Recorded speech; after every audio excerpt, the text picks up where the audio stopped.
Hey everybody, this is Priscilla J. Davis, and be sure to go and subscribe to my YouTube channel, Priscilla J. Davis, and also subscribe to my Facebook page, Table Talk with Mrs. Davis. On this channel, it's geared more toward women, but men are more than welcome to join and listen in. But we share ideas and information on love and relationships, marriages, just how to position ourselves to do better in our marriages, seek the right mate for a relationship, how to build strong, godly marriages. So today's topic is about love and relationships. Have you done the work to position yourself to find the right mate, to position yourself to be found by the right man? Have you done the work? Have you really assessed yourself to make sure that you are 100% ready when that person shows himself? Have you done that?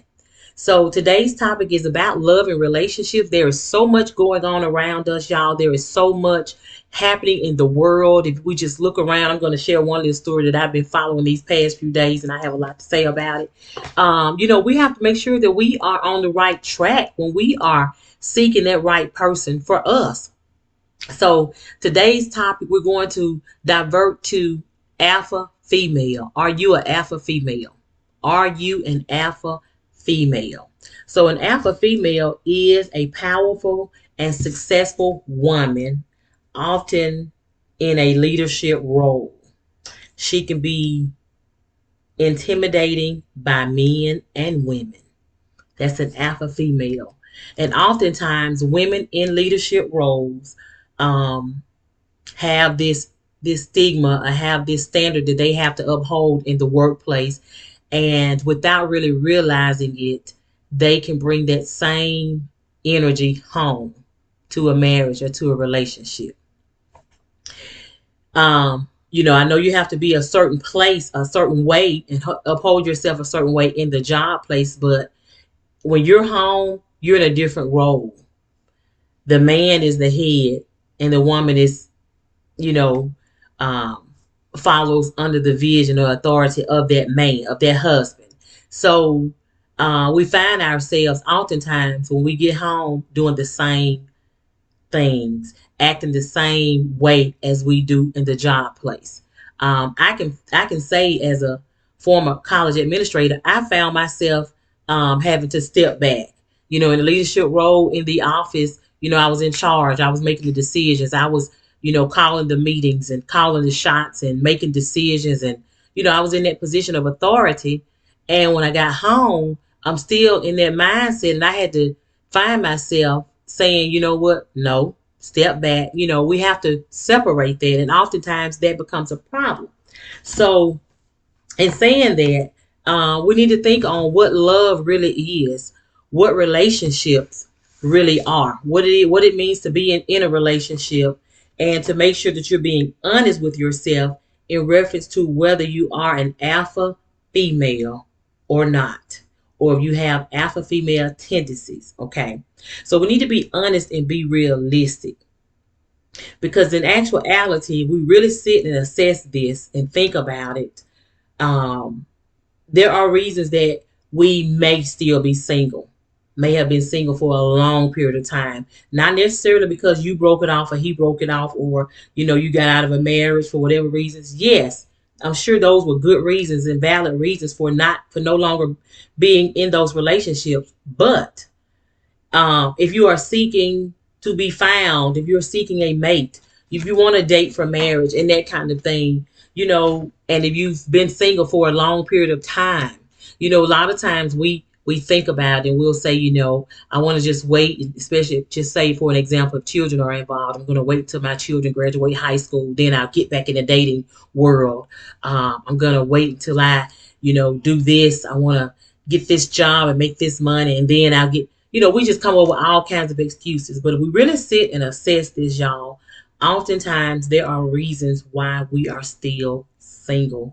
There are reasons why you are still single. If you assess it, I'm just going to share a couple of pointers that I just want you to think on. Just think about it. Just say, hey, is this me? And can I find myself in anything that she's saying? Sometimes it is really, really hard. We just be honest and be realistic about this, y'all. We don't listen. When we've gone through trauma, difficult marriages and relationships, um, difficult times, we don't want to listen because we've done it on our own for so long. He's been gone for this amount of time. I've been doing it. I'm going to keep doing it. We don't want to listen when we may encounter. We might just encounter that right person for us, but we're not willing to step back, listen, and assess what's being said, hear what's being said, and determine if it really makes sense for you or not. But instead, because you've been single for so long, you've been calling the shots for so long, you've been on your own for so long, you're not willing to listen to another person. That could be a problem. Okay. Being unrealistic, not willing to sacrifice. Told yourself that you can receive, receive, and receive and not reciprocate. You have to be realistic about what you're looking for. Um, what you need in a relationship. You have to be realistic about that. And you can't base it on your previous marriage or your previous relationship. Apparently, something went wrong. So you need to think on those things and make sure that you're not repeating that. But also, you don't want to judge that next person because of what you've gone through with the previous person. That's a major problem a lot of times. So we really need to remember that. Also, we don't realize that relationships are not one way. That goes back to being reciprocated, okay? You have to realize that you're not in a relationship by yourself. The definition of a relationship is this: the state of being connected by blood or marriage, the way in which two or more people regard and behave toward one another. That is being in a relationship. You are connected to that person. You are aware of that person, and you're regarding that person's thoughts and feelings in that relationship. And after you do that, you're going to behave as such. If you're in a relationship and you're disregarding that person's thoughts and feelings and ideas, then that's a difficult relationship. There's no respect there.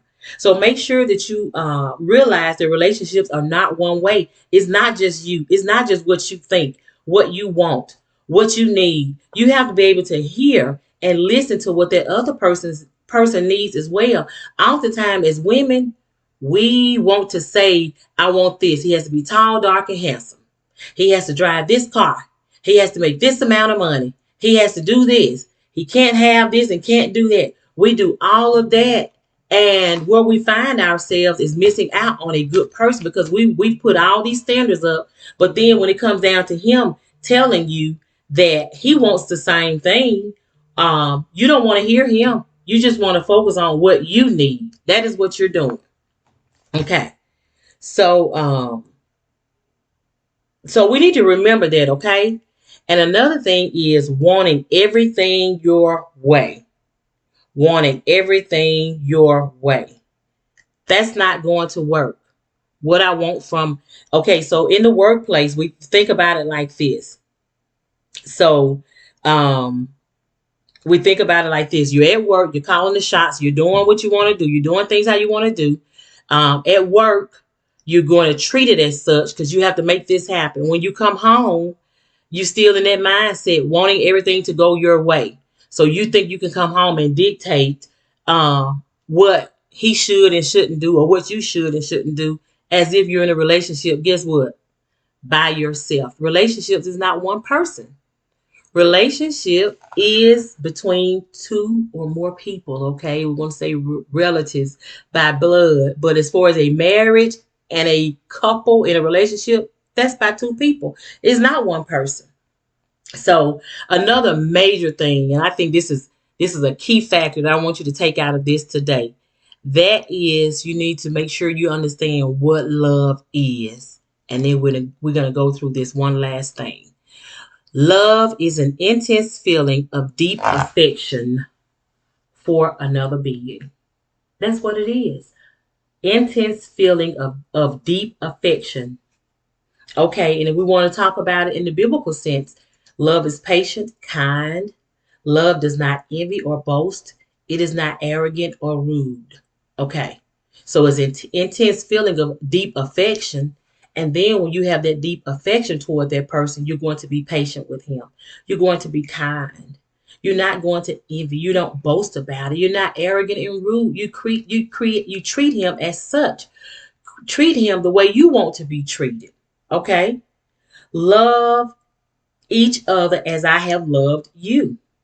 Okay? That's also in the Bible. So if you're thinking about Christ, how Christ loves us, even though we are sinners, we're born into sin. Um, we are sinners, but Christ still loved us. Okay, we were sinners, but Christ still loved us. So if you're in a relationship with the person, you have that deep affection for that person, you're going to treat that person as Christ treated you. Think of it like that. So, and saying that if you're not married and you're dating for marriage, or you're looking to date for marriage, when I say date for marriage, you're looking to get into a dating relationship where you can assess that person to determine if this is somebody that you can date that will lead to marriage. I'm not talking about just jumping into a relationship just to be into and say you're in a relationship. I'm talking about dating for marriage. You want to prioritize dating. Okay. Prioritize dating. Just like we prioritize everything else. We decide on what we're going to put on the next day, what we're going to wear to work, what we're going to wear when we go out to the store, all of that. Put dating in the forefront as way of prioritizing your dating the same way. Don't want to just think about wanting to be in control, because that's the easiest way to keep from getting hurt. Oftentimes, women do that, especially if you've been in a difficult marriage or relationship that you're no longer in. You've been hurt some kind of way. And because of this reason, you are trying to control every aspect of everything to keep from being hurt again. You don't want to put yourself back out there. You don't want to be vulnerable again. You don't want to be in a vulnerable position. That does not happen. You have to be willing and open to put yourself back out there. But I recommend you do this after you have done the work, after you have assessed yourself and made sure that you're back in a good position to get back out there and start dating again. Okay? So these are just some key factors that I wanted you to remember. When you just imagine meeting somebody and you're trying to play with him, and he asks you, can he take you out and that kind of thing, you'll say, you're going to put him, let me check my calendar. You probably do have to check your calendar, but is that something you should say? No. Let me get back with you. If you have to check your calendar, then you do that. But a man doesn't want to feel like, oh, I got to get on her calendar. That's not something you say to somebody right away. You putting up their work persona. You're putting up their work persona. It's not an attraction to a man. It's not attractive at all. Don't be in the work mode when socializing and trying to meet that special someone. Don't be in the uppity mode. Don't be in the business mode, the boss mode. You have to be able to separate that. You really do. So again, this video today was about love and relationships. Y'all, it can happen. I promise you it can. Oftentimes, after we've gone through so much, we've experienced heartache, heartbreak, difficult divorces, trauma in relationships, all of those things. We just don't see ourselves getting back out there. There are reasons for this. All I'm asking you is to assess yourself. Make sure that you're not portraying the alpha female traits. Make sure that you're not doing that. You don't want to be in boss mode, in charge mode, and trying to attract a male, a man. You do not want to do that. Okay, so that's it today, y'all. Thank you for watching. Again, this is Priscilla J. Davis, and I am asking you to please, please, please go and subscribe to my YouTube channel, Priscilla J. Davis, and also my Facebook page, Table Talk with Mrs. Davis. See you soon, and thank you for watching.